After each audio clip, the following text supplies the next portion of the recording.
आघात प्रेमाचा. लेखिका प्रिया उंबरकर. वाचक स्वर सिद्धी गायकर.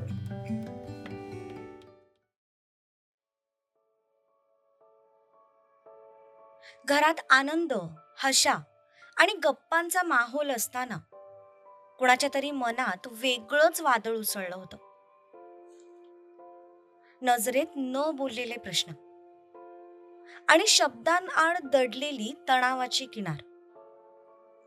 एक साधं वाटणारं डिनर, पण प्रत्येक हालचालीत काहीतरी वेगळं होतं. कोणीतरी शांतपणे काहीतरी ठरवत होतं, तर कुणीतरी नकळत सगळं बदलायला निघालं होतं. पण नेमकं काय घडत होतं?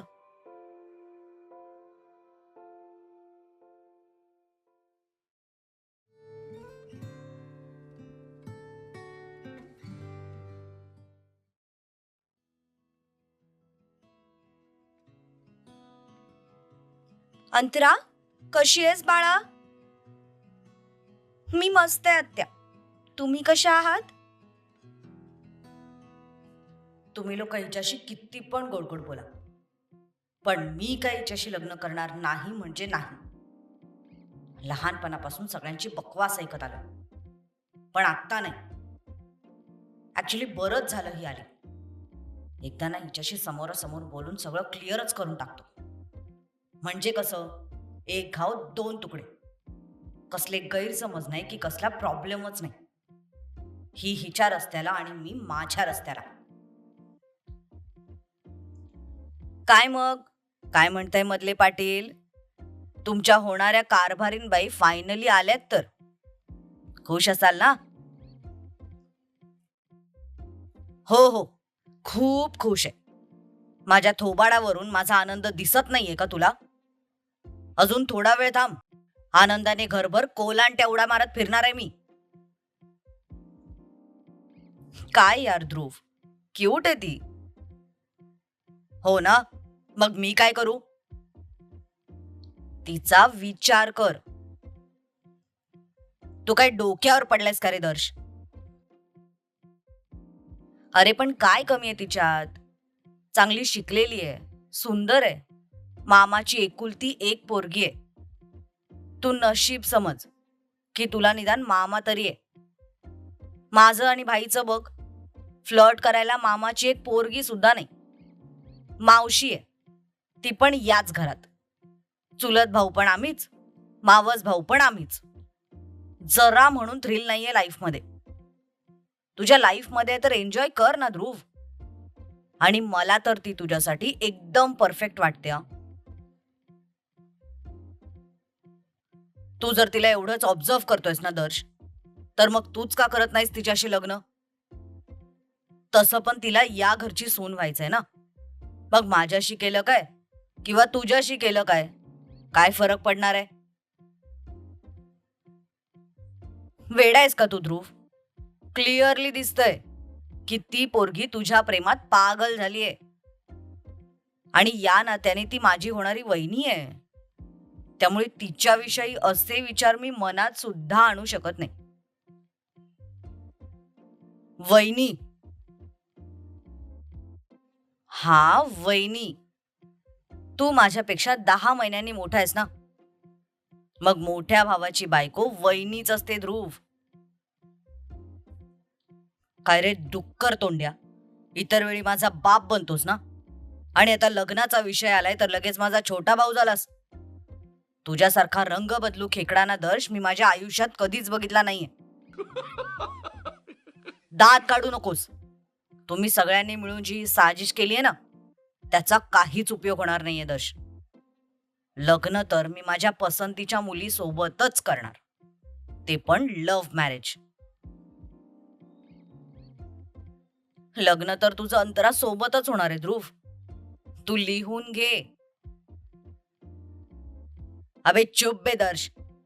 हिचा किस्सा तर आता मी या सुट्टीतच कायमचा संपवून टाकतो बघ.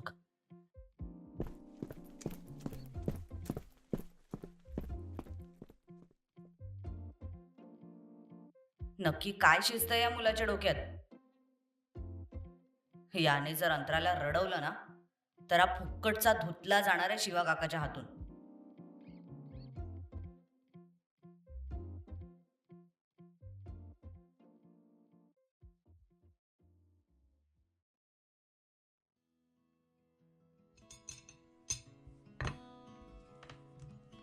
फ्रेश होऊन सगळे रात्रीच्या जेवणासाठी जमले.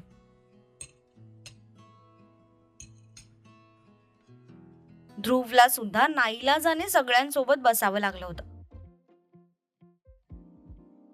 दर्शने मुद्दामून आज त्याची खुर्ची रिकामी ठेवली होती आणि तो जाऊन जीवा शेजारी बसला होता. ते बघून ध्रुवने पुन्हा एकदा खुन्नस देऊन त्याच्याकडे पाहिलं. आता दर्शच्या जागेवर अंतरा बसली होती. अंतराच्या पलीकडून जीवा आणि जीवाच्या पलीकडून दर्श. सक्षम पण एव्हाना घरी आला होता. पाटील फॅमिलीचा नियम होता, काहीतरी महत्वाचं काम असेल तरच बाहेर थांबायचं, नाहीतर सगळ्यांनी निदान रात्रीचं जेवण तरी सगळ्यांसोबतच जेवायचं. आणि हा नियम प्रत्येक जण पाळत होता.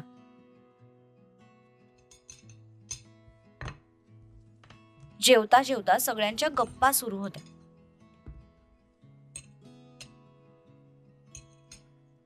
आबा सत्यजित, शिवा आणि सूर्यासोबत बोलत होते.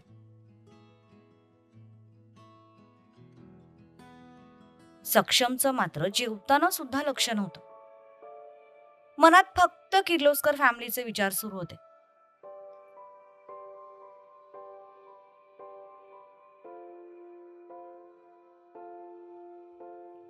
जीवाचं लक्ष अंतरावरून हटावं म्हणून दर्शने असाच काहीतरी टॉपिक काढला आणि जीवाचं लक्ष त्याच्याकडे वळवलं. जीवा आता पलीकडून बसलेल्या दर्श सोबत बोलत होती. अंतराने ते पाहिलं. तिने ध्रुवच्या ताटाकडे पाहिलं. तो जेवणावर उपकार केल्यासारखा जेवत होता.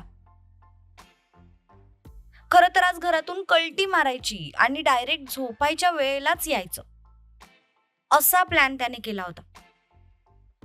पण त्याचा सगळा प्लॅन फ्लॉप गेला. त्यामुळे त्याची चिडचिड होत होती. आहो,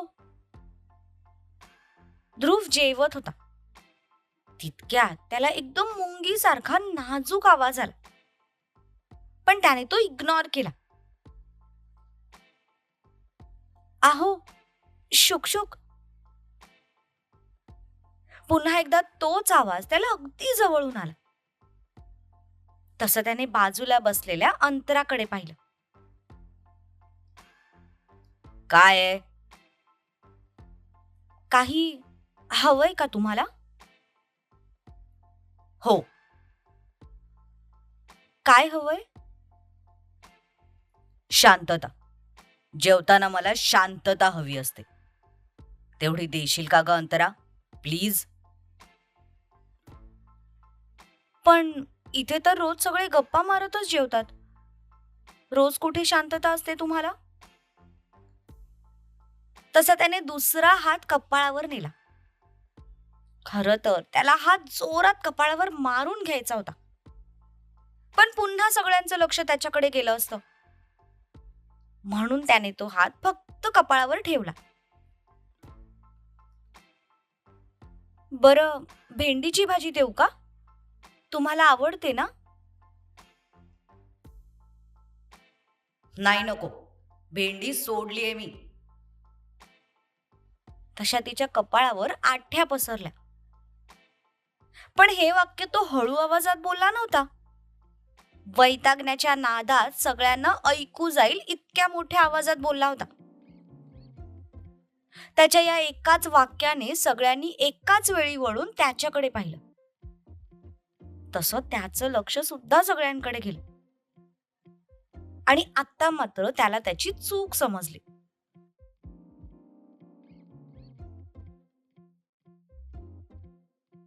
तू आणि भेंडी खायचं सोडणार? भेंडीच्या भाजीसाठी, नॉनव्हेज साठी आणि शिऱ्यासाठी तू अख्खं जग सोडू शकतोस. तू काय भेंडी सोडणार रे रताळ्या? शिवाच्या बोलण्यावर सगळे सोबतच हसायला लागले. बिचाऱ्या ध्रुवचं तोंड मात्र चिंचेतून काढलेल्या चिंचोक्या इतकं बारीक झालं. त्याच्याच घरात पाहुण्यांसमोर त्याला कोणी काडी मात्र सुद्धा किंमत देत नव्हतं. शिव, नसेल त्याची इच्छा आज, तुम्ही का हो सारखे त्याला ओरडत असता? ताराने त्याला डिफेंड केलं तेव्हा कुठे त्याच्या भटकणाऱ्या आत्म्याला थोडी शांतता मिळाली. देऊ का मग? भेंडीबद्दल बोलते मी. दे, काय द्यायची तेवढी दे. अख्ख्या जन्माची एकदाच दे, म्हणजे तुझा आणि माझा आत्मा एकाच वेळी शांत होईल. हे सगळं तोंडावर बोलायची काय त्याची हिंमत झाली नाही, कारण समोर त्याचे 3 बाप बसले होते आणि डाव्या हाताला त्याचा मोठा भाऊ. ध्रुव, अरे एवढी प्रेमाने बोलते तर घे ना, कशाला इतका भाव खातोयस? ओके भाई, घेतो ना. त्याने पुन्हा मान 180 डिग्री मध्ये वळवून अंतराकडे पाहिलं. दे हा भेंडी, पण थोडीच दे, बाकीच्यांना पण पुरली पाहिजे ना. तसं तिने त्याच्या ताटात भेंडीची भाजी वाढली. तेव्हा कुठे तिचं समाधान झालं. त्याला भाजी वाढून ती पुन्हा तिचं जेवू लागली. बाकी सगळे पण पुन्हा आपापसात गप्पा मारण्यात मग्न झाले. ध्रुव, भेंडी आवडते ना तुला? मग खा आता भेंडी, पोटभर खा. चपाती सोबत खा, डाळी सोबत खा, भातासोबत पण खा, लोणच्या सोबत, पापडा सोबत, कोशिंबीर सोबत, ताटात जे दिसेल त्याच्यासोबत भेंडी खा. मनातल्या मनात बडबडत त्याने ताटातल्या प्रत्येक पदार्थासोबत ती भेंडी मिक्स करून टाकली आणि गप्पा गप खाऊ लागला. बाकी कोणाचं नसलं तरी दर्शचं मात्र त्याच्याकडे पूर्ण लक्ष होतं. तो त्याचा भेंडी पराक्रम पाहून दर्शला मात्र हसू अनावर झालं. तो एक हात ओठांवर ठेवून कसं बस स्वतःचं हसू कंट्रोल करत होता. आय लाईक माय वहिनी नंबर 2. कोणी सांगितलंय की अशा कार्ट्यांना सरळ करायला एखादी हिटलरच पाहिजे? प्रेमाने पण जग जिंकता येतं, हे माझी अंतरा वहिनी प्रूव्ह करून दाखवेल. दर्शने त्याच्या ताटातली भेंडी उचलून तोंडात टाकली. तो मनातल्या मनातच अंतराला दाद देऊ लागला.